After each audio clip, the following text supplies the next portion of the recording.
Welcome back to Ben Rants, and when I was a kid, help me! For the love of God, help me! Sorry about that. That's just half of me trying to get out of doing this rant. Anyway, welcome back to Ben Rants, and when I was a kid, people actually knew what certain words meant. Well, I thought I would get out of having to do this again for the third year in a row, but I guess my fans just love me enough to torture me. I'm going to rant on this year's Kids' Choice Awards. It's going to be painful, it's going to be stupid, and I'm going to be suffering. Call the police. Anyway, get ready to be wanting to rig award shows. Here is my rant on the Kids' Choice Awards 2012. Seeing as how I didn't watch this because I was too busy slapping Ren McCormick across the face in Footloose the musical, I have no idea how this show played out, or the order of the awards and events that happened during it. So, if I get things wrong, bite me. Okay, if Wikipedia isn't wrong for the 527th time, Will Smith was the host this year. He's gone from rapping, to fighting aliens, to being a target of the government, to fighting aliens again, to being a love expert, to being a superhero, to hosting a kids' awards ceremony that people with talent don't give a flying feather about. I think his career's on the right path. Anyway, the only people who I actually care about that presented awards included Chris Colfer from Glee, Chris Rock, Robert Downey Jr., and Hubba Hubba.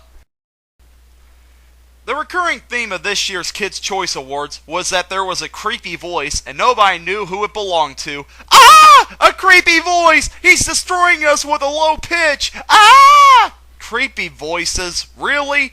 And I thought the Sliminator from the 2003 Kids' Choice Awards was a dumb idea. Anyway, let's go ahead and get to the awards. God, get me out of here! You owe me! Shut up, other half of me! Okay, what do we have here? Stupid Teen Sitcom, Stupid Teen Sitcom, Stupid Teen Sitcom, and Stupid Family Sitcom. You know, they should just rename this category Favorite Stupid Sitcom. Victorious was victorious. We interrupt this video for a special announcement from Ben. Hello, I'm Ben, the creator, writer, director, editor, and star of the Ben YouTube videos. I would like to apologize for that horrible pun. Keep in mind that I was lacking on sleep when I wrote the script for this because I was just recovering from prom weekend. Don't worry, as punishment, I cut my arm off with a rusty butter knife and salted my wounds. Of course, some people may say, why didn't you just remove the joke and not add it? Do I tell you how to run your life? No. You might also be wondering if I chopped off my arm, why is my arm still attached to me? Cartoon magic, folks. Cartoon magic. We now return to the video already in progress. Wow, we actually have a couple of actors from adult sitcoms. I'm shocked. We also have a Power Rangers actor. I love Power Rangers and all, but the franchise isn't known for its Shakespearean acting. Anyway, Jake Short from Ant Farm won. If that's the kid who kisses his hand while it's dressed up as a girl he has a crush on, then I'm calling him American Kids' favorite creeper. Well, I could care less about any of these girls, but Selena Gomez won. Wait, she's actually acting in that show? I thought that whining witch was actually Selena acting naturally. Okay, now these categories are starting to get repetitive. Sitcoms aren't the only genre of TV shows. Why do all these nominations have to come from sitcoms? Oh, I forgot. That's the kind of crap kids these days are getting raised on. Anyway, we had 3 characters from I Should Have Made a Better Show, and a person from Wizards vs. Everything That Used to Be Cool. I sense a lack of variety in this category. Anyway, Jeanette McCurdy won for the 2nd year in a row. Kind of ironic, seeing as how her character is a basshole. Yeah, because reality shows are so unlikely to win awards in other categories, so they have to give them their own category. This is between singers that can't sing, videos that are more gross than they are funny, America's Got Talent that's not going to go anywhere, and MXC ripoff. And MXC ripoff was the winner. Isn't that technically a game show? Oh gosh, I knew we were going to get to this topic eventually, but I really didn't want to. Anyway, we have a bad cartoon, followed by a good cartoon, followed by two more bad cartoons. You know, what's the point of even having this category anymore? We all know SpongeBob is going to win. Why don't they just have a category called Favorite Cartoon Besides SpongeBob? They act like SpongeBob is the only cartoon kids watch these days. Anyway, SpongeBob won. Silly award show. That's not how you spell ponies. Oh, goody goody. Now let's see what we have in the movie category. Another piece of spit chipmunk movie, an awesome movie, a good movie that I haven't seen yet, and a crappy movie. Oh, how I wish either the Muppets or Harry Potter would win. However, I forgot you have to dumb down your IQ for this award show. Of course, the freaking Chipmunks won. Why are they still making those dagnab chipmunk movies? This is freaking ridiculous! All they're about are unfunny chipmunks making our ears bleed by singing songs that were already making our ears bleed when they were being sung by the artists that they stole the songs from in the first place. Where's the appeal in these freaking wastes of film? Finally, a category with 3 great actors over 1 unfunny comedian. I'm actually hopeful that there is a strong chance that an actor I like will actually win. So, who did they pick? No, no, no, no, no, no, no, no, no, no, no, no, no, no, no. Really? Really? Out of 4 actors, they had 3/4 of a chance of picking a great actor, and they picked Adam freaking Sandler? Are you freaking kidding me? They'd rather watch Adam Sandler play a dual role as a guy and his sister instead of all the other performances? Jim Carrey, when he's at his worst, is better than Adam Sandler. Adam Sandler isn't funny, folks. I don't know how clear I can make that. He's loud, annoying, and an incredibly bad actor, but he's not funny. He was funny in The Wedding Singer and Punch Drunk Love, but all of his other movies are just him making a complete donkey out of himself. Even when I was 12 years old, I was like, man, this guy needs a better career. I know lots of people love Adam Sandler movies, and I'm okay with that. However, if I had the option of watching an Adam Sandler movie that wasn't the 2 that I mentioned earlier, and being dragged across a bed of nails while rabid weasels are making a meal out of the meat that's strapped to my face, and finally being dumped into a tub of sulfuric acid, I would watch one of his movies. But it'll be very, very close to picking the second option. Well, we got a girl I've never heard of, Blanda Swan, a girl I've never heard of, and Hermione. Let me guess, Kristen Stewart wins. Yep, I'm starting to get good at this. Okay, I would talk about how much this ticks me off, but it doesn't. You know why? I'm a fan of Kristen Stewart's acting. She's just such a bad actress that you can't help but to appreciate how bad she is. She's so emotionless, so lacking in energy, and plays a character that would make a teenage girl bully look like a saint. She's what you get if Sharon Stone and Liam Neeson had a baby.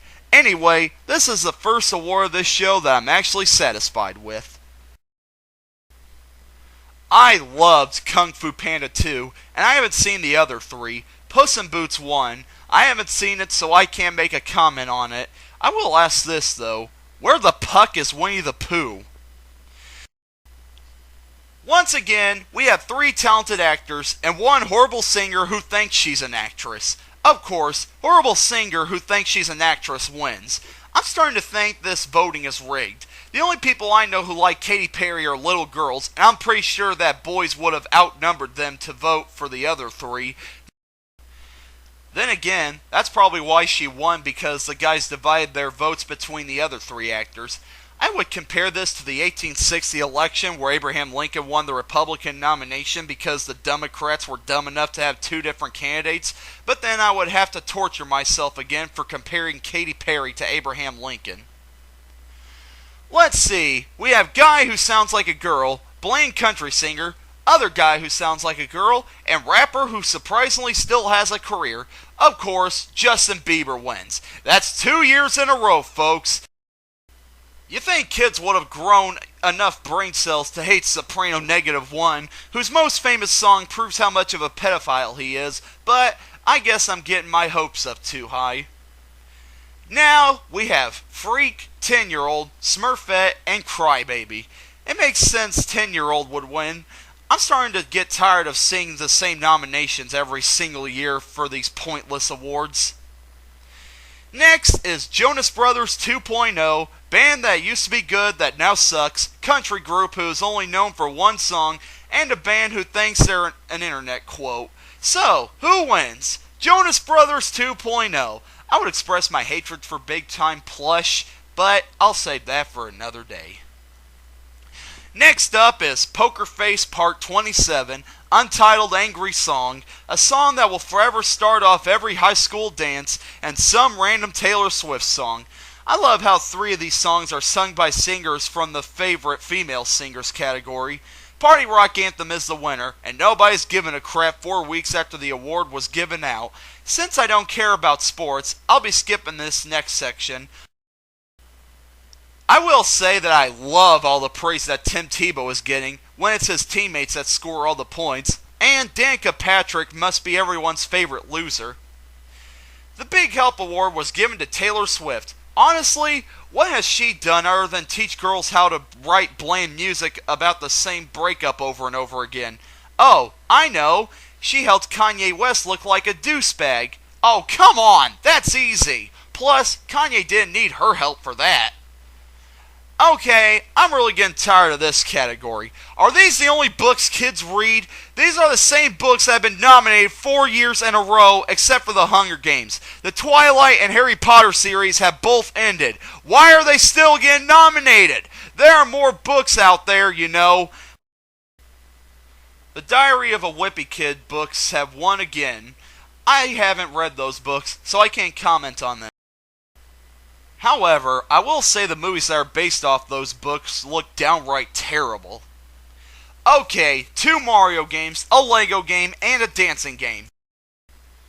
The 2 Mario games don't have much competition for one of them to win this category, but guess what? Just Dance 3 wins. Really? Really? Are you telling me that kids' favorite game is a game that requires you to stand up and actually exercise? With our childhood obesity rates, I don't buy that at all. Plus, I don't really consider the Just Dance games as video games. I see them more as dance instruction DVDs, but with CGI animation. I know kids play FPSs more than they play a frickin' dancing game. Okay, why is Jessica Alba in this category? They are not making any more Fantastic Four movies, thank God, because they suck. Also, Kelly Kelly is not a butt kicker. That's an insult to Awesome Kong, Gail Kim, and the few talented women wrestlers that are in a mainstream professional wrestling company. So, who wins this one? The guy who thinks he's a werewolf. Yeah, because you contend for a butt kicker when all you do is run around acting like you don't know what a shirt is. Jackie Chan and The Spy Next Door did more butt kicking than any of these 4 combined. Nick really needs to start picking better nominations. Anyway, The Big Show and The Miz had a wrestling match in a pool of slime. I'm not a fan of either of these wrestlers, so what makes you think I like watching them wrestle in a pool of green stuff? Anyway, the creepy voice turned out being CeeLo Green. I have no idea who that is, and I don't care. I could also mention all the celebrities that got slimed, but in this day and age, even slime can't save Nickelodeon, except if they bring back Double Dare. Anyway, the Kids' Choice Awards aren't complete without the musical performances. So, who's going to make my ears bleed this year? Katy Perry with her trademark angry singing, and a new group called One Direction. One Direction? I've never heard of these guys. They probably suck. What's that? They're from the UK? Oh, I'm so there! Everybody knows all the best bands come from England, so I'm sure these guys are no exception. So, I'll give them a try and see if they're any good. Let me end it all! Just let me end it all right now! I don't want to live in this world anymore! Holy freaking crap! And I thought the Jonas Brothers were bad. These guys have major suckage. I listened to their song, What Makes You Beautiful, and it was unbelievably terrible. The music was bland. It just felt like all the other teen crap used to hearing these days. There's no difference. The main theme of the song was also bland. A guy saying that a girl is beautiful just the way she is. Come on! Even Disney is like, haha, that junk is old. And finally, the song just felt like there was no effort put into it. The chorus itself is a little over 40 seconds long, and it repeats the chorus 4 times, not leaving any room for creative lyrics, just a bland chorus. Anyway, I know this is not the last I'll see of these guys. I'll have to save them for another day as well.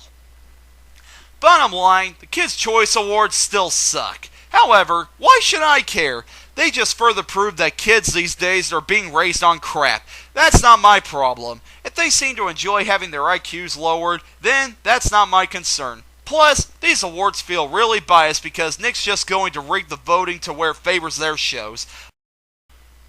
Of course, there are some exceptions to that rule, but SpongeBob winning 9 times at these awards is not a coincidence. It would be better if Disney had their own award shows, or if Cartoon Network had their own... You know what? Never mind! I'm Ben, and I'm signing out. I'm gonna go wrap my small intestines around my neck, and set fire to myself on stage.